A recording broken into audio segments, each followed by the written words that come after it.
Welcome to Don't Tell My Mom.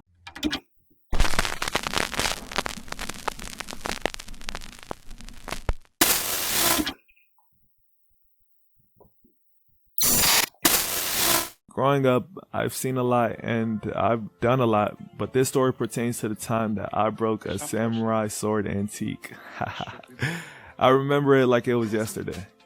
I was staying the weekend at a friend's house, let's call him Cub, with another friend who happens to be Cub's cousin. We'll call him Salty Boy 3000. You know who you are. This was one of those days where we stayed in the house for 12 plus hours playing nothing but Halo. We were like 14 or 15, so we get a pass. Cub, Salty Boy 3000, and I had been playing the game all day in Cub's dad's man cave. We chose this area because he had surround sound and party lights to really soothe the mood, and it got us hyped. It did its job. We were lit. By the 20th game of free-for-all type matches, I was pumped.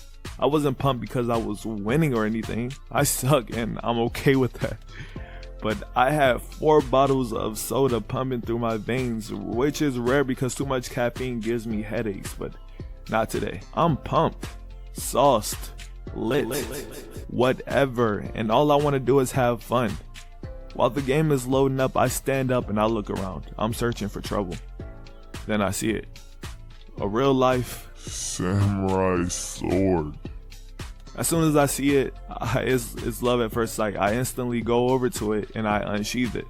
I'm swinging it around, I'm threatening people, just playing around too much. Then Cub tells me I have to leave it alone because the handle is broken.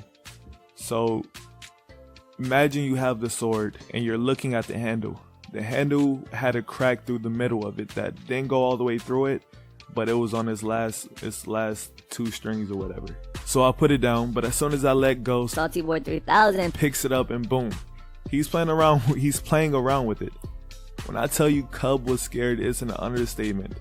All it takes is one wrong move and this sword is history. This man has fear radiating off him at this point. So Salty Boy 3000 puts the sword down and we go back to playing Halo. We play like 3 rounds and Cub won all of them. So it's only natural that this man is pumped now. He's hyped. It's like every game was a shot and this man was loosening up. He jumps up, he runs to the sword, he has fun. Because, you know, every fun person to ever live has unsheathed the sword. I'm pretty sure it's symbolic for something.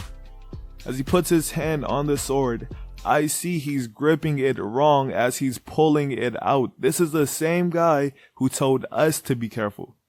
So as he pulls out the sword, it breaks. Everything got quiet. No one said anything.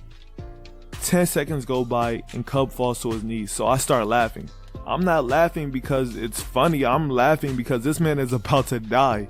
His dad is going to find that and send him to the afterlife, so I'm coping by laughing because this about to be our last kickback.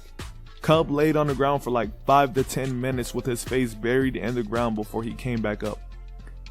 We have to fix it. So I start developing a plan as to how we're going to fix it, and everyone splits up to find stuff and we all meet back in the man cave. I had tape, Cub had wooden glue, and Salty Boy 3000 had a pack of gum. I kid you not, that's all it took.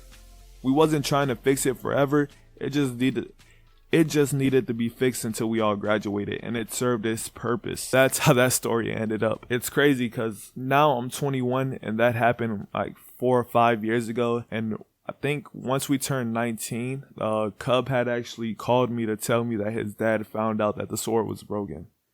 But you know, by this time it's it already happened. Don't live in the past, my good man. Don't live in the past.